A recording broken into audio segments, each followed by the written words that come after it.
સ્વાગત છે તમારું સવાલ તમારા જવાબ કાયદાની વાતોના એપિસોડ 2માં। મિત્રો, આજે આપણો આ એપિસોડ બીજો પ્રસારિત થવા જઈ રહ્યો છે। આજે પણ આપણે જે દર્શકો દ્વારા પ્રશ્નો પૂછવામાં આવેલા છે અગાઉ, એના જવાબ આપવાનો આજે પ્રયાસ કરીશું। મિત્રો, એપિસોડ ચાલુ કરતાં પહેલાં ફરી પાછું આપને એક મારું નમ્ર નિવેદન છે કે તમારી પણ કોઈપણ પ્રકારની કાનૂની મૂંઝવણ હોય, કોઈપણ પ્રકારનો કોઈ કાનૂની પ્રશ્ન હોય તો બેઝિઝક તમે કોમેન્ટ બોક્સમાં મૂકી શકો છો। હું એનો જવાબ કાયદાની વાતો દ્વારા આપવામાં આવશે અને તમને માર્ગદર્શન કરવામાં આવશે। તો મિત્રો, આજે શરૂ કરીએ છીએ આપણો આજે એપિસોડ 2 સવાલ તમારા જવાબ કાયદાની વાતોના। આજે આપણે જે પહેલા દર્શક મિત્ર છે એનો પ્રશ્ન લઈએ તો દર્શક મિત્રનું નામ છે વિક્રમસિંહ જાડેજા ભુણાવા। એમનો પ્રશ્ન એવો છે કે સાહેબ, મારો પ્રશ્ન છે કે આપણે એન્ટી કરપ્શન બ્યુરોમાં ફરિયાદ કરેલ છે, જેમના ઉપર કાર્યવાહી કરવા ફરિયાદ કરેલ છે તેમાં કોઈ કાર્યવાહી એસીબી દ્વારા કરવામાં આવેલ નથી।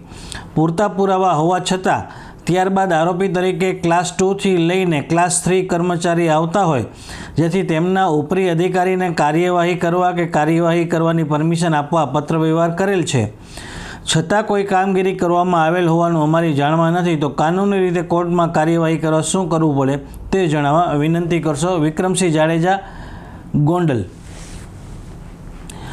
વિક્રમસિંહજી, સૌપ્રથમ તો કાયદાની વાતો ઉપર તમારો પ્રશ્ન મૂકવા બદલ આપનો ખૂબ ખૂબ આભાર।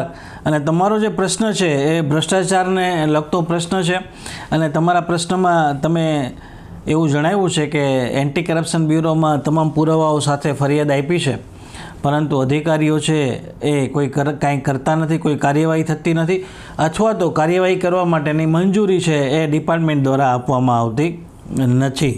તમારા પ્રશ્નનો આપણે જવાબ જોઈએ તો એસીબીમાં ઉચ્ચ અધિકારી સમક્ષ લેખિત રજૂઆત કરી શકાય।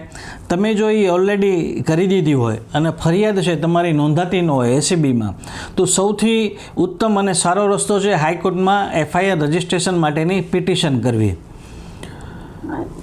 એફઆઈઆર રજિસ્ટ્રેશન માટેની પિટિશન કરશો એટલે ટાઈમ બાઉન્ડ એ લોકોએ જવાબ હાઈકોર્ટમાં રજૂ કરવો પડશે અને ડિપાર્ટમેન્ટની મંજૂરીનો પ્રશ્ન હશે એ તમારો એમાં નિકાલ આવી જશે। પણ હાઈકોર્ટ છે એ અસરકારક રહેશે, કારણ કે આ એન્ટી કરપ્શન બ્યુરો જે કાયદો છે, ભ્રષ્ટાચાર નિવારણ અધિનિયમ, એમાં બીજા કાયદાની જેમ આપણે કોર્ટમાં જો ડાયરેક્ટ ફરિયાદ કરવા જઈએ, સ્પેશિયલ કોર્ટમાં, એસીબી કોર્ટમાં, લોકલ જે હોય છે, તો એમાં ઘણી વખત પ્રશ્ન એવો આવે છે કે ડિપાર્ટમેન્ટની મંજૂરી ના હોય તો કોર્ટ છે એ આવી ફરિયાદમાં પછી કોઈ આગળ કાર્યવાહી કરતી નથી અને ફરિયાદીને એવું કહે છે કે ડિપાર્ટમેન્ટમાંથી મંજૂરી લઈ આવો, અને ડિપાર્ટમેન્ટ છે આમાં લાંબા સમય સુધી કોઈ મંજૂરી આપતું ના હોય એટલે એ ઇન્ક્વાયરી છે એ આગળ વધી શકતી નથી।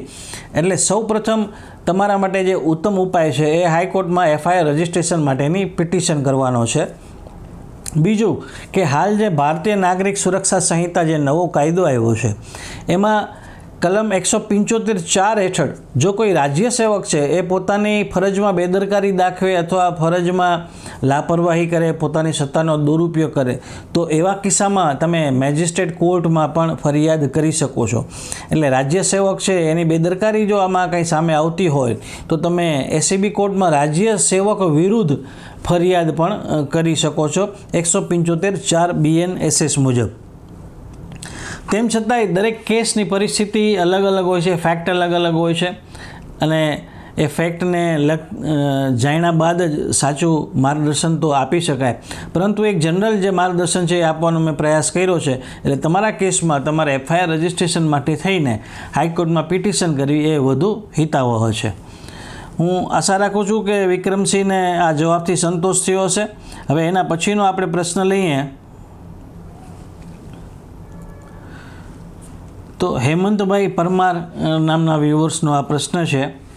એનો પ્રશ્ન એવો છે કે મારી જમીન રીગ્રાન્ટ થયેલ છે, પણ મારા ફાધરના કાકાના ભાઈએ દાવો કરેલ છે, પણ તે લોકો કલેક્ટર SSRDમાં દાવો કરેલ છે, છતાં પણ સિવિલ દાવો કરેલ છે 2016થી, તો શું કરવું? આ એમનો પ્રશ્ન છે, જમીન રીગ્રાન્ટને લગતો પ્રશ્ન છે। આ પ્રશ્નનો જવાબ આપતા પહેલાં અમારા દર્શક મિત્રોને મારી વિનંતી છે કે જે અગાઉના પ્રશ્નમાં આપણે જવાબ લીધો ભ્રષ્ટાચાર નિવારણ અધિનિયમ હેઠળનો હતો, એસીબી કાયદાનો, તમારા પાસે પણ જો આવી કોઈ કાયદાકીય મૂંઝવણ હોય, કાયદાકીય પ્રશ્ન હોય, કોઈ રાજ્ય સેવકને ભ્રષ્ટાચાર લગતી કોઈ માહિતી વિગત હોય અને એમાં કાર્યવાહી કેમ કરવી તમને કાંઈ આઈડિયા ન આવતો હોય, કાંઈ ખબર ના પડતી હોય, તો બેઝિઝક તમારો પ્રશ્ન છે કોમેન્ટ બોક્સમાં જરૂરથી મૂકજો. કાયદાની વાતો છે એનો જવાબ આપશે અને તમને માર્ગદર્શન કરવાનો પણ પ્રયાસ કરશે. હવે આ વ્યુઅરનો પ્રશ્ન લઈએ તો સૌપ્રથમ તો હેમંતભાઈ પરમાર, તમે તમારો જે પ્રશ્ન મૂક્યો છે કાયદાની વાતોના મંચ ઉપર, એના બદલ તમારો ખૂબ ખૂબ આભાર. અને તમારા પ્રશ્નનો જે જવાબ છે, જો જમીન મામલે કોઈ આરટીએસ કાર્યવાહી થઈ હોય એટલે અપીલ થઈ હોય તો કલેક્ટર કચેરીમાં ચાલુ હોય અને સાથે સાથે સિવિલ કોર્ટમાં પણ દાવો કરવામાં આવ્યો હોય તો બંને કાર્યવાહી છે એ અલગ અલગ પ્રકારની છે. સૌપ્રથમ તો એ તમને સમજાવી દઉં. સામાન્ય રીતે માલિકી હક એટલે કે ટાઇટલ ડિસ્પ્યુટ હોય તો તે અંગે અંતિમ નિર્ણય છે એ સિવિલ કોર્ટનો હોય છે, એ માન્ય રહે છે. જો 2019 કેસ ચાલે છે તો તમારા વકીલ મારફત તમે કેસ ઝડપથી ચલાવવા માટે થઈને અરજી કરી શકો છો. અને જો ટ્રાયલ કોર્ટ છે કેસ ઝડપથી ચલાવતી ન હોય તો તમે આ અંગે હાઈકોર્ટમાં પણ ડાયરેક્શન માટે રીટ પિટિશન કરી શકો છો કે તમારો દાવો છે એનો ઝડપી નિકાલ કરવામાં આવે. તેમ છતાં દરેક કેસના દસ્તાવેજો અને તથ્યોને જોઈને જ સાચું માર્ગદર્શન પૂરું પાડી શકાય. પરંતુ મેં તમારા પ્રશ્નને લગતો જે એક જનરલ ઉપાય છે, જે ઉપચાર છે કાયદામાં અવેલેબલ છે, એ આપવાનો મેં પ્રયાસ કર્યો છે. હું આશા રાખું છું કે હેમંતભાઈ પરમારને મારા આ જવાબથી સંતોષ થયો હશે. અને બીજા કોઈ પણ વ્યુઅર્સને આવા કોઈ જમીનને લગતા પ્રશ્ન હોય તો કોમેન્ટ બોક્સમાં જરૂરથી મૂકશે. કાયદાની વાતો એનો જવાબ આપશે. ત્યારબાદનો આપણે પ્રશ્ન લઈએ.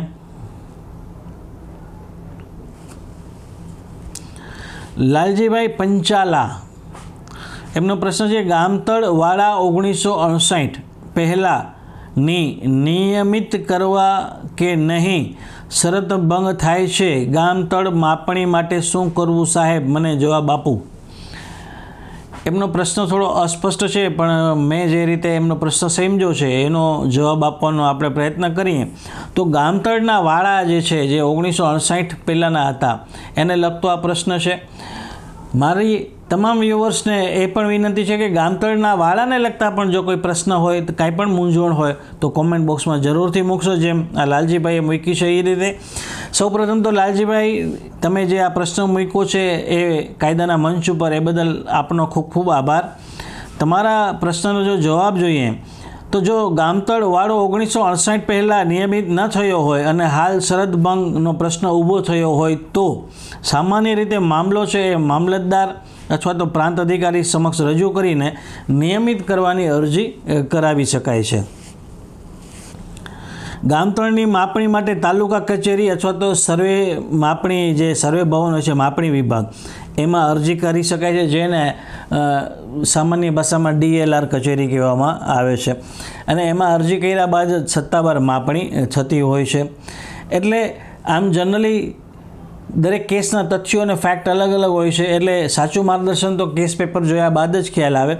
પરંતુ આ એક જનરલ જેને કહેવાય કે ઉપચાર જે કાયદામાં અવેલેબલ છે એ આપવાનો મેં પ્રયાસ કર્યો છે કે ગામતળનો વાળો તમારો જો 1968 પહેલાંનો હોય અને એ નિયમિત ન થયો હોય અને હાલ જો કોઈ શરત ભંગની કે કાંઈ એવી કાર્યવાહી થઈ હોય અથવા તો એવો કોઈ ડિસ્પ્યુટ સામે આવ્યો હોય તો પ્રાંત અધિકારી સમક્ષ એની અરજી કરી અને એ નિયમિત કરવા માટે થઈને કાર્યવાહી થઈ શકે છે. એ નિયમિત થઈ ગયા બાદ તમે DLR કચેરીમાં અરજી આપી અને એની માપણી પણ કરાવી શકો છો.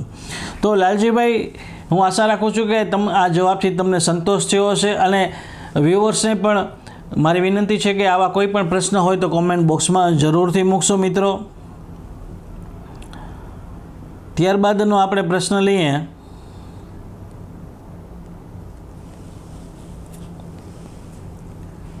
નૌતમભાઈ, એમનો પ્રશ્ન છે સાહેબ, ડિસ્ટ્રિક્ટ કોર્ટમાં ખેતીની જમીનમાં રસ્તા બાબતના કેસની અપીલ ચાલુ હોય તો અલગથી લેન્ડ ગ્રેબિંગ ફરિયાદ કરી શકાય? સૌપ્રથમ તો નૌતમભાઈ, કાયદાના મંચ ઉપર તમે તમારો પ્રશ્ન અને મૂંઝવણ ઠાલવી છે એ બદલ આપનો ખૂબ ખૂબ આભાર. તમારા પ્રશ્નનો જવાબ જોઈએ તો જો જમીન બાબતે ડિસ્ટ્રિક્ટ કોર્ટમાં અપીલ ચાલી રહી હોય તો તે સિવિલ પ્રક્રિયા છે. પરંતુ જો વ્યક્તિ દ્વારા ગેરકાયદેસર રીતે જમીન કબજો કરવાનો પ્રયત્ન થયો હોય અને એવી પરિસ્થિતિ હોય તો તે પ્રમાણે અલગથી ફોજદારી ફરિયાદ એટલે કે લેન્ડ ગ્રેબિંગની ફરિયાદ પણ થઈ શકે છે એવી અરજી પણ કરી શકાય છે. પરંતુ એ અંગે દરેક કેસના તથ્યો અને ફેક્ટ છે એ અલગ અલગ હોય છે. એટલે તમારા કેસની પ્રોપર દસ્તાવેજો હોય તો એ તમે કોઈ પણ તમારા ગામમાં વકીલ હોય એને બતાવી અને તમે અભિપ્રાય મેળવી શકો છો. જો સિવિલ પ્રક્રિયા ચાલુ હોય પરંતુ કબજો છે એ ગેરકાયદેસર રીતે લેવામાં આવ્યો હોય એવા પુરાવા હોય તો લેન્ડ ગ્રેબિંગની ફરિયાદ જરૂરથી થઈ શકે છે.